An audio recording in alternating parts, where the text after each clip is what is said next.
안녕하세요. 오늘은 당신께서 보내주신 자료, 이걸 보면서 성경 속 단어 하나가 일으키는 논쟁 속으로 한번 깊이 들어가 보겠습니다. 아, 네. 그 마태복음 1장 25절에 나오는 마다들이라는 단어. 이거 맞죠? 네, 맞습니다. 바로 그 단어입니다. 이 자료가 흥미로운 게 어떤 성경, 그러니까 킹제임스 성경 계열에는 이 단어가 있는데 많은 현대 번역본에는 이게 빠져 있다는 거예요. 그렇죠.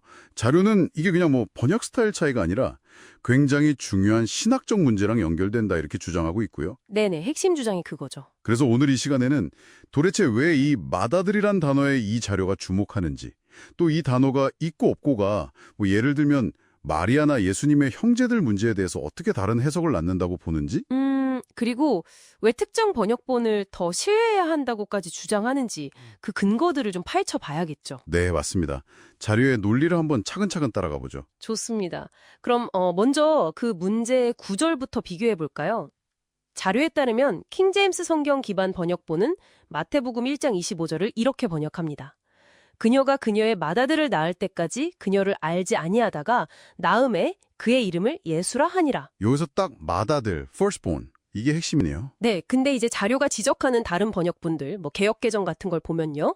아들을 낳기까지 동침하지 아니하더니 낳음에 이름을 예수라 하니라. 이렇게 되어 있다는 거죠. 정말 맏아들이 빠져있네요. 이 차이가 왜 이렇게 중요하다고 자료는 설명하죠? 자료의 주장은 이렇습니다. 맏아들이라는 표현은 글자 그대로 예수님이 마리아의 첫 번째 아들이라는 걸 명확히 한다는 거예요. 첫 번째 아들. 네, 그러면 자연스럽게 그 뒤에 다른 자녀들, 그러니까 우리가 성경 다른 곳에서 보는 예수님의 형제자매들 있잖아요. 마가복음 6장 3절 같은 곳. 그들이 있었을 가능성을 아주 강하게 보여준다는 거죠. 아, 그러니까 만약에 예수님이 외아들이었다면 굳이 맏아들이라고 쓸 필요가 있었겠냐, 뭐 이런 논리군요. 그렇죠. 그냥 아들이라고 하면 될 텐데 맏아들이라고 콕 집어 쓴 데는 이유가 있다는 겁니다. 자료는 이 부분을 특정 교리랑 연결시키던데요. 네, 바로 그 부분인데 자료는 이 맏아들 단어가 삭제된 것이 결과적으로 천주교의 마리아 평생 동정력 교리를 지지하는 효과를 낳는다고 주장해요. 아, 평생 동정력 교리 어떻게 연결되는 거죠? 그러니까 맏아들이라는 말이 있으면 그 뒤에 다른 자녀들이 태어났을 가능성이 열리잖아요.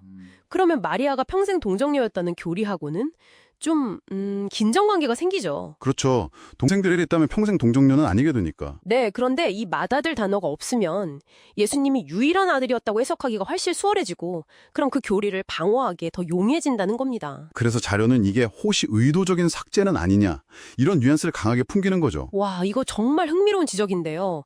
그럼 자료는 이런 번역 차이가 어디서부터 시작됐다고 보나요? 사본 문제를 이야기하던데요. 맞습니다. 자료는 맏아들이 빠진 번역본들이 주로 소수의 특정 고대 사본들, 예를 들면 바티칸 사본이나 신의 사본 같은 소위 알렉산드리아 계열 사본들에 근거한다고 지적해요. 아, 그 유명한 사본들이요. 네. 근데 자료는 이 소수 사본들이 오히려 원문을 제대로 보존하지 못했을 수 있다고 보는 거예요. 반면에 맏아들 단어를 포함하고 있는 킹제임스 성경은 텍스투스 레셉투스, 우리말로 하면 공인 본문이라고 불리는 다수 사본 전통에 기반하는데요. 다수 사본. 네. 자료는 이 다수 사본이야말로 하나님께서 순수하게 보존하신 말씀, 시편 12편 같은 데서 약속하신 그 말씀에 더 가깝다. 이렇게 아주 강하게 주장합니다. 그러니까 이 자료의 입장은 명확하네요. 어떤 사본을 선택했느냐가 번역의 차이를 만들었고 어쩌면 그 배경에는 교리적인 고려도 있었을 수 있다, 뭐 이런 거군요. 정확합니다. 그래서 당신께서 보내주신 이 자료의 결론은 명확해요. 맏아들이라는 이 한 단어가 예수님의 형제 존재 여부, 마리아에 대한 이해 같은 아주 핵심적인 신학적 문제에 직접적인 영향을 준다는 겁니다. 중요한 단어다. 네. 그래서 이 단어가 빠진 현대 번역본들은 자칫 독자들이 진리의 어떤 중요한 측면을 놓치게 만들 위험이 있다. 따라서 킹제임스 성경 계열 번역본을 사용하는 것이 성경을 왜곡 없이 올바르게 이해하는 길이다. 이게 자료의 최종적인 주장입니다.